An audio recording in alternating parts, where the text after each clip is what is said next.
നമ്മുടെ ജീവിതത്തിൽ ചിലപ്പോൾ ഒരു വിചിത്രമായ അനുഭവം ഉണ്ടാകാറുണ്ട്. നമ്മളൊരാളെ കാണുമ്പോൾ അവരാദ്യമായി കാണുന്നതാണ്, പക്ഷെ ഹൃദയം പറയുന്നത് വേറൊരു കഥയാണ്. ഇയാളെ ഞാൻ മുമ്പ് എവിടെയോ കണ്ടിട്ടുണ്ട്, പക്ഷെ എവിടെ, എപ്പോൾ ഓർമ്മ വരുന്നില്ല. പക്ഷെ ആ ഫീലിങ്സ് മാത്രം നമ്മളെ വിട്ടു പോകുന്നില്ല.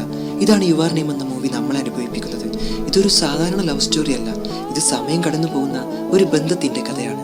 ഒരു ഗ്രാമത്തിൽ ജീവിക്കുന്ന ഒരു പെൺകുട്ടിയുടെയും ഒരു വലിയ നഗരത്തിൽ ജീവിക്കുന്ന ഒരു ആൺകുട്ടിയുടെയും അവർ തമ്മിൽ ഒരിക്കലും കണ്ടിട്ടില്ല, പക്ഷെ അവർ തമ്മിൽ ഒരിക്കലും സംസാരിച്ചിട്ടില്ല. പക്ഷെ വിധി അവരെ അത്ഭുതകരമായൊരു രീതിയിൽ ഒരുമിച്ച് ബന്ധിപ്പിക്കുന്നു. ആ ബന്ധം ദൂരം പോലും തകർക്കാൻ കഴിയില്ല, സമയം പോലും തകർക്കാൻ കഴിയില്ല. അങ്ങനെയുള്ള ഈ ഒരു വിചിത്രമായ ഈ ഒരു മനോഹരമായ മൂവിയിലോട്ട് നമുക്ക് കടക്കാം. അപ്പോൾ എല്ലാവർക്കും F2 എക്സ്പ്ലെയിനറിൻ്റെ പുതിയൊരു വീഡിയോയിലേക്ക് സ്വാഗതം. കഥ തുടങ്ങുന്നത് ജപ്പാനിലെ ഒരു ചെറിയ ഗ്രാമത്തിലാണ്. ഗ്രാമത്തിൻ്റെ പേര് ഇറ്റമൊറി. പർവ്വതങ്ങൾ ചുറ്റി നിൽക്കുന്ന ഒരു മനോഹരമായ ഗ്രാമം. ഗ്രാമത്തിന് നടുവിൽ ഒരു വലിയ തടാകമുണ്ട്. ആ തടാകത്തിന് ചുറ്റും ചെറിയ വീടുകളും വഴികളും സ്കൂളുകളും ഒരു ചെറിയ ഷ്രൈനും. ഈ ഗ്രാമത്തിലാണ് ഹൈസ്കൂൾ പെൺകുട്ടി ജീവിക്കുന്നത്. അവളുടെ പേര് മിൽസുഹ മിയാമിസു. മിൽസുഹയുടെ ജീവിതം വളരെ സിമ്പിളാണ്. രാവിലെ അവൾ സ്കൂളിലിട്ട് പോകും, വൈകുന്നേരം വീട്ടിലേക്ക് മടങ്ങും. അവളുടെ ജീവിതത്തിൽ ഒരു പ്രത്യേകതയുണ്ട്. അവളുടെ കുടുംബം ഒരു ഷ്രൈൻ ഫാമിലിയാണ്. അതായത് അവളുടെ കുടുംബം തലമുറകളായി ഒരു ഷ്രൈൻ മെയിൻറ്റെയിൻ ചെയ്യുകയാണ്. മിൽസുഹയും അവളുടെ ചെറിയ സഹോദരി യോൾസുഹയും ചിലപ്പോഴൊക്കെ ഷ്രൈൻ റിച്വൽ ചെയ്യേണ്ടി വരും. ഈ റിച്വൽ ഗ്രാമത്തിലെ ആളുകൾക്ക് വളരെ ഇമ്പോർട്ടൻ്റ് ആണ്. പക്ഷേ മിൽസുഹയ്ക്ക് ഈ ജീവിതം അത്ര ഇഷ്ടമല്ല. കാരണം അവൾക്ക് തോന്നുന്നത് ഈ ഗ്രാമം വളരെ ബോറിംഗ് ആണ്. അവൾക്ക് വലിയ നഗരത്തിൽ ലൈഫ് കാണണം, വലിയ ബിൽഡിങ്സ്, ലൈറ്റ്സ്, ക്രൗഡഡ് സ്ട്രീറ്റ്സ്, ഇതെല്ലാം കാണണമെന്ന് അവൾക്ക് വലിയ ആഗ്രഹം. ഒരു ദിവസം സ്കൂളിൽ അവളുടെ ഫ്രണ്ട്സ് അവളെ ടീസ് ചെയ്യുന്നു. കാരണം അവൾ ഷ്രൈൻ റിച്വൽ ചെയ്യുന്ന വീഡിയോ ഇൻ്റർനെറ്റിൽ വൈറലായിരുന്നു.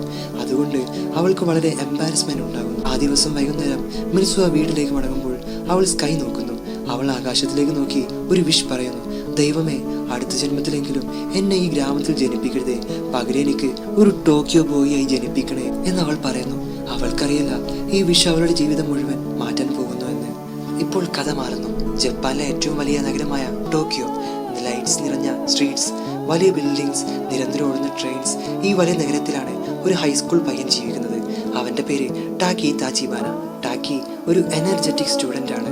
അവൻ സ്കൂൾ കഴിഞ്ഞാൽ പാർട്ട് ടൈം ജോബ് ചെയ്യുന്നു. ഒരു ഇറ്റാലിയൻ റെസ്റ്റോറൻറ്റിലാണ് അവൻ ജോലി ചെയ്യുന്നത്. ടാക്കിക്ക് ആർക്കിടെക്ചർ ഇഷ്ടമാണ്. അവൻ സിറ്റി ബിൽഡിങ്സ് നോക്കിയും ഡ്രോയിങ്സ് വരച്ചും സമയം ചെലവഴിക്കുന്നു. അവൻ്റെ കോവർക്കറാണ് ഒക്കെഡോറ. ടാക്കിക്ക് അവളോട് ചെറിയ ക്രഷൊക്കെ ഉണ്ട് കേട്ടോ.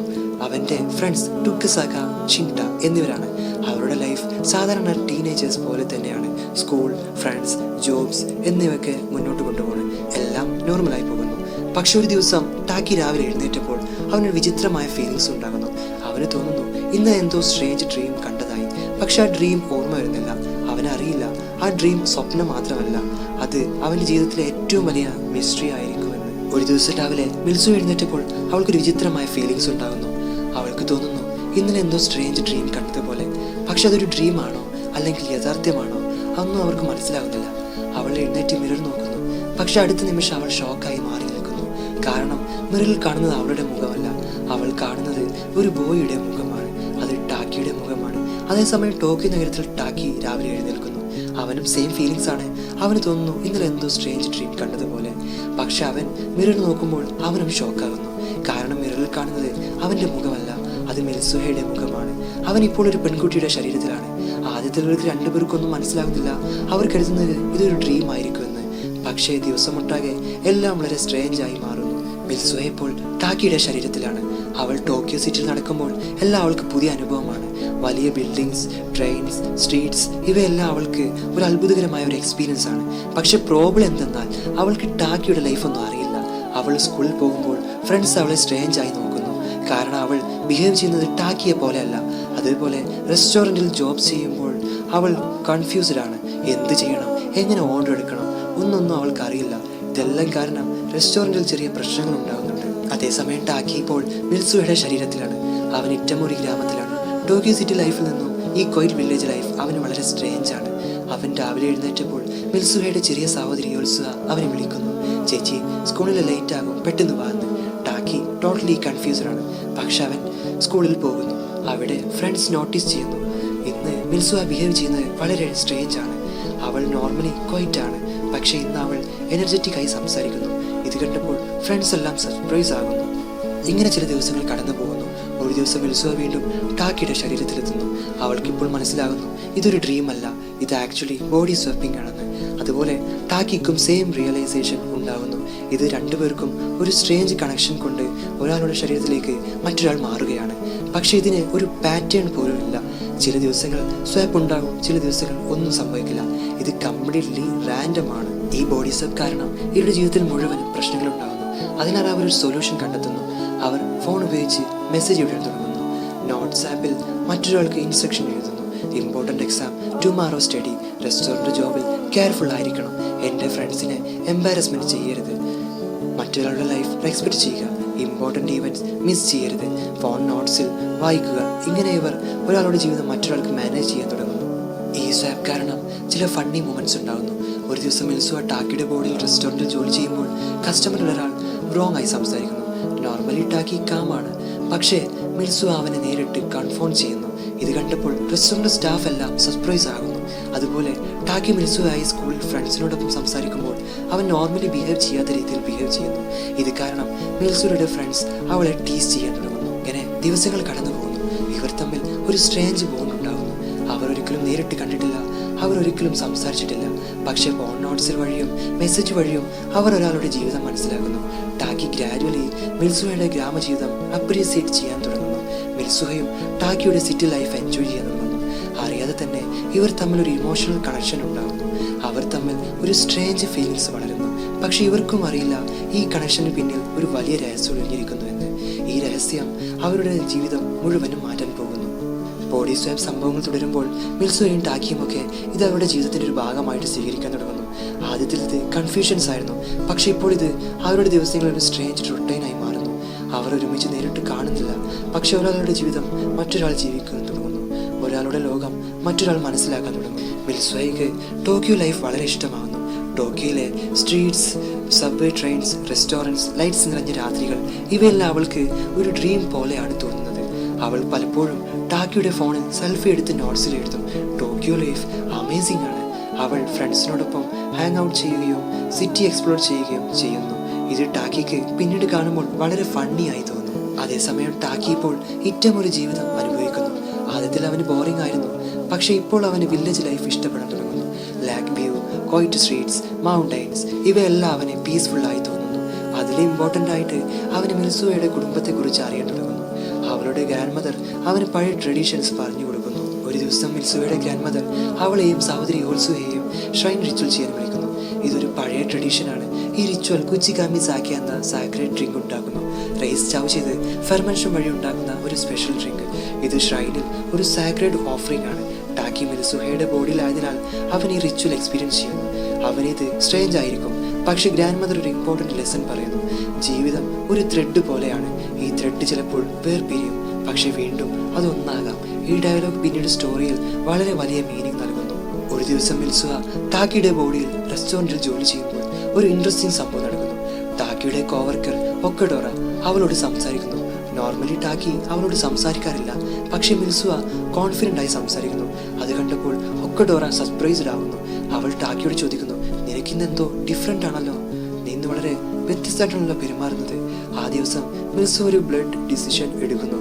അവൾ ഒക്കഡോറയെ ഡേറ്റിന് ഇൻവൈറ്റ് ചെയ്യുന്നു. അടുത്ത ദിവസം ടാക്കി ഫോൺ നോട്ട്സ് നോക്കുമ്പോൾ അവനൊരു ഷോക്കായൊരു മെസ്സേജ് കാണുന്നു. Tomorrow date with Okudera sensei. Taki ഷോക്കാകുന്നു, കാരണം അവൻ ഒരിക്കലും അവളോട് ഡേറ്റ് ചോദിക്കാൻ ധൈര്യം കാണിച്ചിട്ടില്ല. പക്ഷേ ഇപ്പോൾ അവന് ഡേറ്റിന് പോകേണ്ടി വരുന്നു. ഡേറ്റ് ദിവസം ടാക്കി വളരെ നെർവസ് ആണ്, പക്ഷെ ഒക്കഡോറയോടൊപ്പം സിറ്റിയിൽ നടക്കുമ്പോൾ അവൻ സ്ലോവലി റിലാക്സ് ചെയ്യുന്നു. അവൻ റെസ്റ്റോറൻറ്റിൽ ഭക്ഷണം കഴിക്കുന്നു, അവർ സിറ്റി വ്യൂ കാണുന്നു.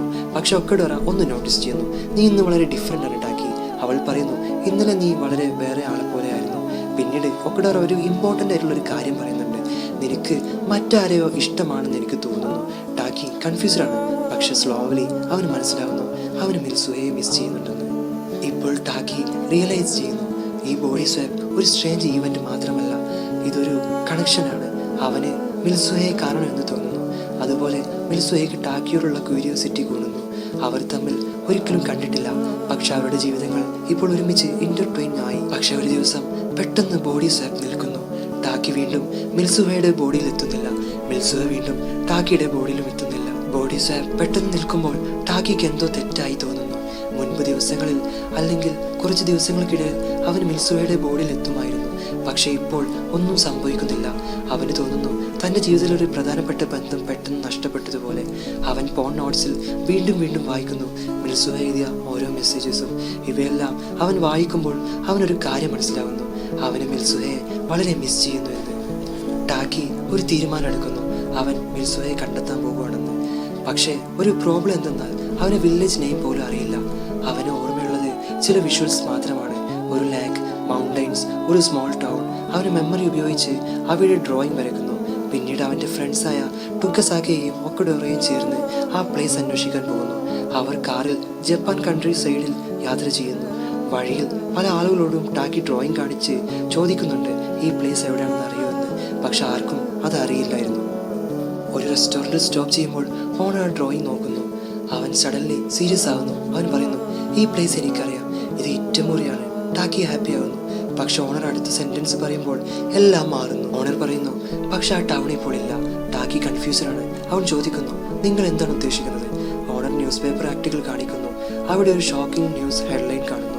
3 വർഷം മുമ്പ് ഒരു വലിയ കോമറ്റ് ഡിസാസ്റ്റർ സംഭവിച്ചു. ആ കോമറ്റിന്റെ പേര് ടൈമറ്റ് കോമറ്റ്.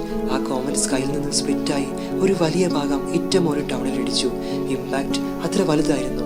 ടൗൺ ആൾമോസ്റ്റ് മുഴുവനും ഡിസ്ട്രോയിഡ് ആയി. ലാക്കിൽ ഒരു ഗൈൻറ്റിക് ക്രാറ്റ് ഉണ്ടായി. 500-ൽ കൂടുതൽ ആളുകൾ ആ ഡിസാസ്റ്ററിൽ മരിച്ചു. ടാക്കി ഈ ന്യൂസ് വായിക്കുമ്പോൾ അവൻ ഷോക്കാണ്. അവൻ വിക്ടികം ലിസ്റ്റിൽ നോക്കുന്നു. പിന്നീട് അവൻ്റെ കണ്ണ് ഒരു പേരിൽ നിൽക്കുന്നു, മിത്സുഹ മിയാമിസു. ആ മൊമെന്റ് ടാക്കിക്ക് എല്ലാം മനസ്സിലാകുന്നു. അവൻ സേവ് ചെയ്തിരുന്നത് പ്രസന്റിലുള്ള മിൽസുഹയോടല്ല, 3 വർഷം മുമ്പുള്ള മിൽസുഹയോടാണ്. അവൻ പ്രസന്റ് ടൈം ലൈനിൽ ആണ്, മിൽസുഹ പാസ്റ്റ് ടൈം ലൈനിലായിരുന്നു. അതുകൊണ്ട് സ്വയം സഡൻലി സ്റ്റോപ്പ് ചെയ്തത്. കാരണം മിൽസുഹ ഇപ്പോൾ ജീവിച്ചിരിപ്പില്ല. ടാക്കി കംപ്ലീറ്റ്ലി തകർന്നു പോകുന്നു. പക്ഷെ അവൻ ഗിവപ്പ് ചെയ്യുന്നില്ല. അവനൊരു പ്ലേസ് ഓർമ്മിക്കുന്നു, മൗണ്ടൈൻ മുകളിലുള്ള ഒരു ഷ്രൈൻ. അവിടെ തന്നെയാണ് മിൽസുഹയുടെയും യോൾസുഹയുടെയും കുച്ചിഗാമി സാക്കി റിച്വൽ ചെയ്തിരുന്നത്. ടാക്കി ആ മൗണ്ടൈൻ കയറുന്നു. അവിടെ ഷ്രൈനിൽ യോൾസുഹ ഉണ്ടാക്കിയ സാക്രഡ് ഷേക്ക് ഇന്നും ഉണ്ടായിരുന്നു. അവൻ ആ ഷേക്ക് എടുത്ത് കുടിക്കുന്നു. ആ മൂമെന്റ് ഒരു സ്ട്രേഞ്ച് എക്സ്പീരിയൻസ് ഉണ്ടാകുന്നു. Time travel thought memories. Taki suddenly മിൽസുഹയുടെ മെമ്മറീസ് കാണാൻ തുടങ്ങുന്നു. അവളുടെ ചൈൽഡ്ഹുഡ്, അവളുടെ മദർ, അവളുടെ ലവ്ലി മൊമെന്റ്, അവളുടെ ഡ്രീംസ്, ടോക്കിയോയിൽ ജീവിക്കാനുള്ള ആഗ്രഹം, ഇവയെല്ലാം അവൻ കാണുന്നു. ഈ മെമ്മറീസ് വഴി ടാക്കിക്ക് മിൽസുഹയുടെ ലൈഫ് കംപ്ലീറ്റ്ലി മനസ്സിലാകുന്നു. പിന്നീട് ഒരു ബ്രൈറ്റ് ലൈറ്റ്. ടാക്കി വീണ്ടും മിൽസുഹയുടെ ബോർഡിൽ എത്തുന്നു. പക്ഷേ ഈ ടൈം ഒരു ഡിഫറെൻ്റ് ആണ്. ഇത് പാസ്റ്റ് ആണ്. കോമറ്റ് ഡിസാസ്റ്റർ സംഭവിക്കാൻ ഇനിയും കുറച്ച് മണിക്കൂർ മാത്രം. ടാക്കി ഇപ്പോൾ മിൽസുഹയുടെ ബോഡിയിലാണ്. അവനൊരു ചാൻസ് മാത്രം, ടൗൺ രക്ഷിക്കണം. ടാക്കി ആക്ഷൻ എടുക്കുന്നു. അവൻ ഫ്രണ്ട്സിനെ കൺവിൻസ് ചെയ്യുന്നു ഇന്ന് രാത്രി കോമറ്റ് ഫാർഗമന്റ് ടൗണിൽ ഇടിക്കും. പക്ഷെ ആരും അത് വിശ്വസിക്കുന്നില്ല, കാരണം അത് ഇമ്പോസിബിൾ ആയി മാറുന്നു. അതിനാൽ ടാക്കി ഒരു പ്ലാൻ ഉണ്ടാക്കുന്നു. അവൻ പറയുന്നു പവർ സ്റ്റേഷൻ എക്സ്പ്ലോർ ചെയ്യുക, അലാറം ആക്ടിവേറ്റ് ചെയ്യുക, വില്ലേജസ് സ്കൂൾ ഗ്രൗണ്ടിലേക്ക് മൂവ് ചെയ്യിപ്പിക്കുക. സ്കൂൾ ഗ്രൗണ്ടിൽ ഇമ്പാക്ട് ഏരിയയിൽ നിന്ന് സേഫ് ആണ്. ഇതാണ് ടൗണിനെ രക്ഷിക്കാനുള്ള ഏക വഴി. ഇപ്പോൾ മിൽസുഹയുടെ ഫ്രണ്ട്സ് അവളെ ഹെൽപ്പ് ചെയ്യാൻ തയ്യാറാകുന്നു. ടൈം വളരെ കുറവാണ്. സ്കൈയിൽ കോമറ്റ് സ്ലോലി അപ്രോച്ച് ചെയ്യുന്നു. ടൗണിൽ ഫെസ്റ്റിവൽ നടക്കുന്നു. എല്ലാവരും ബിസിയാണ്. ഈ ചേഴ്സിൽ ടൗൺ എവാക്യുവേഷൻ ചെയ്യുക എന്നത് വളരെ ഡിഫിക്കൽട്ടാണ്. പക്ഷേ മിൽസുഹയും ഫ്രണ്ട്സും ലാസ്റ്റ് വരെ ശ്രമിക്കും. കാരണം ഇത് ഫെയിൽ ആയാൽ ടൗൺ മുഴുവനും ഡിസ്ട്രോയിഡ് ആയിരിക്കും. സൺസെറ്റ് സമയം ഒരു സ്റ്റേജ് മൂവ്മെന്റ് ഉണ്ടാകുന്നു. സ്കൈ ഓറഞ്ച് കളറായി മാറുന്നു. ആ സമയത്ത് ജപ്പാനിൽ പറയുന്നത് കറ്റവറ ടോക്കി. പാസ്റ്റും പ്രസന്റും ഒരു നിമിഷം ഓവർലാപ്പ് ചെയ്യുന്ന സമയം. ആ മാജിക്കൽ മൂമെന്റിൽ ടാക്കിയുടെയും മിൽസുഹയുടെയും പാത്സ് വീണ്ടും ഇന്റർസെക്ട് ചെയ്യാൻ പോകുന്നു. അവരുടെ ഫാറ്റ് വീണ്ടും ഒരുമിച്ചെത്താൻ പോകുന്നു. സ്കൈ സ്ലോവരി ഡാർക്ക് ആകുമ്പോൾ ഇറ്റമോറി ഗ്രാമത്തിൽ ഫെസ്റ്റിവൽ നടക്കുകയാണ്. വില്ലേജ് മുഴുവനും ലൈറ്റ്സ് കൊണ്ട് ഒരു ആഘോഷ മൂഡിലാണ്. പക്ഷെ ഒരു ഭാഗത്ത് മിൽസുഹയും ഫ്രണ്ട്സും ടൗണിൽ എവാക്വേഷൻ പ്ലാൻ നടപ്പാക്കാൻ ശ്രമിക്കുന്നു. ടൈം വളരെ കുറവാണ്. സ്കൈയിൽ ടൈമറ്റ് കോമറ്റ് സ്ലോ ആയി അപ്രോച്ച് ചെയ്യുകയാണ്. സൺസെറ്റ് സമയത്തൊന്നും സ്കൈ ഒരു ഓറഞ്ച് നിറമായി മാറുന്നു. ഈ സമയത്തെ ജപ്പാനിൽ ഒരു പ്രത്യേക പേരിൽ വിളിക്കുന്നു, കറ്റവാറ ടോക്കി. അതൊരു മാജിക്കൽ മൂമെന്റ് ആണ്. പാസ്റ്റും പ്രസന്റും ഒരുപാട് നേരം ഓവർലാപ്പ് ചെയ്യുന്ന സമയം. ആ മൂമെന്റിൽ ഒരു അത്ഭുതം സംഭവിക്കുന്നു. ടാക്കി സഡൻലി സ്വന്തം ബോഡിയിൽ തിരിച്ചെത്തുന്നു. അതേസമയം മിൽസുഹയും സ്വന്തം ബോഡിയിൽ തിരിച്ചെത്തുന്നു. പക്ഷെ അവർ ഇപ്പോൾ ഒരേ സ്ഥലത്ത് നിൽക്കുന്നു, മൗണ്ടൈൻ മുകളിൽ ഷ്രൈൻ സമീപത്ത്. ഇതാണ് ടാക്കിയുടെയും മിൽസുഹയുടെയും ആദ്യത്തെ നേരിട്ടുള്ള കണ്ടുമുട്ടൽ. ഇതുവരെ അവർ ഒരിക്കലും ഫേസ് ടു ഫേസ് കണ്ടിട്ടില്ല. പക്ഷെ അവർക്കൊരാളുടെ ജീവിതം മറ്റൊരാൾക്ക് വളരെ അറിയാം. അവർ ഒരുമിച്ച് നിൽക്കുമ്പോൾ വാക്കുകൾ പോലും പറയാൻ കഴിയുന്നില്ല. കാരണം ഇതൊരു സ്ട്രേഞ്ച് ഫീലിംഗ് ആണ്. ഇതൊരു സ്ട്രേഞ്ചർ പോലെ അല്ല, പക്ഷേ ഒരു ക്ലോസ് ഫ്രണ്ട്സ് പോലെ ടാക്കി ആദ്യം സംസാരിക്കുന്നു. നീ മിൽസുഹ അല്ലേ? മിൽസുഹ സ്ലോലി നോഡ് ചെയ്യുന്നു. അവൾ പറയുന്നു, നീ ടാക്കി. ഇവർക്ക് ഒരുമിച്ച് കാണാൻ കഴിഞ്ഞത് വളരെ കുറച്ച് സമയം മാത്രമാണ്. കാരണം കട്ടവാര ഡോക്കി മൂവ്മെന്റ് ചില നിമിഷങ്ങൾ മാത്രമേ നീളൂ. ടാക്കി ഒരു കാര്യം റിയലൈസ് ചെയ്യുന്നു. ഈ മാജിക്കൽ മൂവ്മെന്റ് കഴിഞ്ഞാൽ അവർ വീണ്ടും വേർപിരിയും. അവരുടെ മെമ്മറീസ് പോലും സ്ലോ ആയി ഡിസപ്പിയർ ചെയ്യും. അതിനാൽ അവനൊരു ഐഡിയ പറയുന്നു, നമ്മൾ ഒരാളുടെ പേര് മറ്റൊരാളുടെ കയ്യിൽ എഴുതാം. അങ്ങനെ ചെയ്താൽ അവർ ഒരിക്കലും മറക്കില്ല. മിൽസുഹ അവന്റെ പെണ്ണെടുത്ത് ടാക്കിയുടെ കയ്യിൽ എഴുതാൻ പോകുന്നു. പക്ഷെ അതേ സമയത്ത് ടുലൈറ്റ് മൂവ്മെന്റ് അവസാനിക്കുന്നു. സഡൻലി ടാക്കി ഡിസപ്പിയർ ചെയ്യുന്നു. മിൽസുഹ വീണ്ടും ടൗണിലെത്തുന്നു. മിൽസുഹ തന്റെ കൈ നോക്കുന്നു. അവൾ കരുതിയത് ടാക്കിയുടെ പേരായിരിക്കും എഴുതിയിരിക്കുമെന്ന്. പക്ഷെ അവിടെ എഴുതിയിരുന്നത് വേറെ ഒരു സെന്റൻസ് ആണ്. I love you. ടാക്കി തന്റെ പേരല്ല എഴുതിയത്, ഐ ലവ് യു എന്നാണ് എഴുതിയത്. കാരണം അവൾക്ക് ഹോപ്പ് കൊടുക്കാൻ അവൻ ആ സെന്റൻസ് എഴുതുകയായിരുന്നു. പക്ഷെ ഇപ്പോൾ ഒരു പ്രോബ്ലം ഉണ്ട്. മിൽസുഹ സ്ലോലി റിയലൈസ് ചെയ്യുന്നു. അവൾക്ക് ടാക്കിയുടെ പേര് ഓർക്കാൻ കഴിയുന്നില്ല. മെമ്മറി സ്ലോലി ഫെയ്ഡ് ആകുന്നു. ഇപ്പോൾ മിൽസുഹയ്ക്ക് ടൗണിനെ രക്ഷിക്കണം. കോമറ്റ് ഫാർഗമെന്റ് സ്കൈയിൽ ക്ലിയർ ആയി കാണാം. വില്ലേജ് ഫെസ്റ്റിവൽ ഇപ്പോൾ നടക്കുന്നു. പക്ഷെ ആളുകൾ ഡേഞ്ചർ അറിയുന്നില്ല. മിൽസുഹ ടൗണിലേക്ക് ഓടുന്നു. അവൾ ഫാദറിനെ കണ്ട് കൺവിൻസ് ചെയ്യാൻ ശ്രമിക്കുന്നു. അവളുടെ ഫാദർ ടൗൺ മേയറാണ്. പക്ഷെ അവൻ ഇത് വിശ്വസിക്കുന്നില്ല. ടൈം ആൾമോസ്റ്റ് ഓവറാണ്. സ്കൈ സഡൻലി ബ്രൈറ്റ് ആവുന്നു. ടൈം ആൻഡ് കോമറ്റ് സ്പ്ലിറ്റ് ആവുന്നു. ഒരു ഗൈൻഡ് ഫാർഗമന്റെ എർത്തിലേക്ക് ഫാൾ ചെയ്യുന്നു. ടൗണിൽ ചാവ്സ് തുടങ്ങുന്നു. പക്ഷെ ഇതിനകം മിൽസുയുടെ ഫ്രണ്ട്സ് അലാറം ആക്ടിവേറ്റ് ചെയ്തിട്ടുണ്ട്. വില്ലേജസ് സ്കൂൾ ഗ്രൗണ്ടിലേക്ക് മൂവ് ചെയ്യാൻ തുടങ്ങുന്നു. ഇമ്പാക്ട് മൂവ്മെന്റ് കോമറ്റ് ഫാർഗമെന്റ് ടൗണിൽ ഇടിക്കുന്നു. മാസീവ് എക്സ്പ്ലോഷൻ ലാക്കിൽ ഒരു ഗൈൻഡിക് ക്രാക്ടർ ഉണ്ടാവുന്നു. Town almost destroy. Time pass ചെയ്യുന്നു. ഇയേഴ്സ് ലാറ്റർ സ്റ്റോറി വീണ്ടും ഷിഫ്റ്റ് ചെയ്യുന്നു ടോക്കിയോ സിറ്റിയിലേക്ക്. ടാക്കി ഇപ്പോൾ അഡൾട്ട് ആണ്. അവൻ ഒരു ആർക്കിടെക്ചർ കമ്പനിയിൽ ജോബ് ചെയ്യുന്നു. പക്ഷെ അവന് ഒരു സ്ട്രേഞ്ച് ഫീലിങ്സ് ഉണ്ടാവുന്നു. അവന് തോന്നുന്നു അവൻ ആരെയോ അന്വേഷിക്കുകയാണെന്ന്. പക്ഷെ ആ പേഴ്സൺ ആരാണെന്ന് അവന് ഓർമ്മയില്ല. അതേസമയം മിൽസുഹയും ടോക്കിയോയിൽ ജീവിക്കുന്നു. അവൾക്കും സെയിം ഫീലിങ്സ് ആണ്.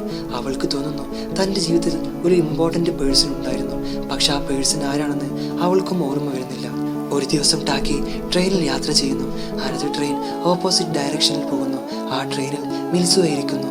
ഒരു സെക്കൻഡ് മാത്രം അവർ ഒരുമിച്ച് കാണുന്നു. അവരുടെ ഹെഡ് സഡൻലി ബീറ്റ് ചെയ്യാൻ തുടങ്ങുന്നു. കാരണം അവർക്ക് തോന്നുന്നു ഈ ആളെ ഞാൻ എവിടെയോ കണ്ടിട്ടുണ്ട് എന്ന്. അടുത്ത ദിവസം ടാക്കി സിറ്റിയിൽ നടക്കുമ്പോൾ ഒരു സ്റ്റെയർ കേസ് സമീപത്തെത്തുന്നു. അവിടെ മിൽസുഹ നിൽക്കുന്നു. ഇരുവരും ഒരുമിച്ച് സ്റ്റോപ്പ് ചെയ്യുന്നു. അവരുടെ ഹെഡ് വേഗത്തിൽ ബീറ്റ് ചെയ്യുന്നു. കാരണം അവർക്കൊരു ഫീലിങ്സ് ഉണ്ട്. ഫൈനലി ടാക്കി സംസാരിക്കുന്നു. എക്സ്ക്യൂസ് മീ, ഒരു സ്ട്രേഞ്ച് ക്വസ്റ്റ്യൻ ചോദിക്കട്ടെ ഞാൻ? അതെ എന്ന് അവൾ പറയുന്നു. നമ്മൾ ഇതിനു മുമ്പ് എവിടെയെങ്കിലും വെച്ച് കണ്ടിട്ടുണ്ടോ? മിൽസുഹയുടെ കണ്ണുകളിൽ നിന്നും കണ്ണുനീർ വീഴുന്നു. അവൾ പറയുന്നു, ഞാനും അതേ ചോദ്യം ചോദിക്കാൻ വരികയായിരുന്നു. അവസാനം ടാക്കി ചോദിക്കുന്നു, നിന്റെ പേരെന്താണ്? മിൽസുഹയും ചോദിക്കുന്നു, നിന്റെ പേരെന്താണ്? അവിടെ വെച്ച് യുവർ നെയിം എന്ന ഈ സ്റ്റോറി അവസാനിക്കുന്നു. ഈ സിനിമ നമ്മളെ പഠിപ്പിക്കുന്നത് ചില ബന്ധങ്ങൾ സമയം പോലും തകർക്കാൻ കഴിയില്ല. മെമ്മറീസ് നഷ്ടപ്പെട്ടാലും ഹൃദയം മറക്കില്ല. നമ്മൾ കാണേണ്ട ആളുകൾ ഒരു ദിവസം വീണ്ടും നമ്മുടെ ജീവിതത്തിലേക്ക് വരും. അതുകൊണ്ടാണ് ഈ സിനിമയുടെ പേര് യുവർ നെയിം എന്ന് വെച്ചത്. കാരണം ചിലപ്പോൾ ഒരു പേര് പോലും ഓർമ്മയില്ല, പക്ഷെ ആ വ്യക്തിയെ ഹൃദയം ഒരിക്കലും മറക്കില്ല. അപ്പോൾ നമ്മുടെ ഇന്നത്തെ വീഡിയോ ഇവിടെ വെച്ച് എൻഡ് ചെയ്യുകയാണ്. അപ്പോൾ ഈ ഒരു എക്സ്പ്ലനേഷൻ, ഈ ഒരു മൂവി എല്ലാവർക്കും ഇഷ്ടപ്പെട്ടിട്ടുണ്ടാവുമെന്ന് വിചാരിക്കുന്നു. നിങ്ങളുടെ അഭിപ്രായങ്ങളെല്ലാം കമൻ്റ് ആയിട്ട് അറിയിക്കുക. അപ്പോൾ F2 എക്സ്പ്ലെയിനറിൻ്റെ ഇന്നത്തെ ഒരു വീഡിയോ ഇവിടെ എൻഡ് ചെയ്യുകയാണ്. അപ്പോൾ അടുത്ത വീഡിയോ ഇട്ട് കാണാം. എല്ലാവരുടെയും സപ്പോർട്ട് ഉണ്ടാവുമെന്ന് വിചാരിക്കുന്നു. ഇനി വീഡിയോ സബ്സ്ക്രൈബ് ചെയ്യാത്തവരുണ്ടെങ്കിൽ സബ്സ്ക്രൈബ് ചെയ്യുക. വീഡിയോ ഇഷ്ടപ്പെടുന്ന ലൈക്ക് ചെയ്യുക. അപ്പോൾ അടുത്ത വീഡിയോയിൽ കാണാം. Tata, bye bye.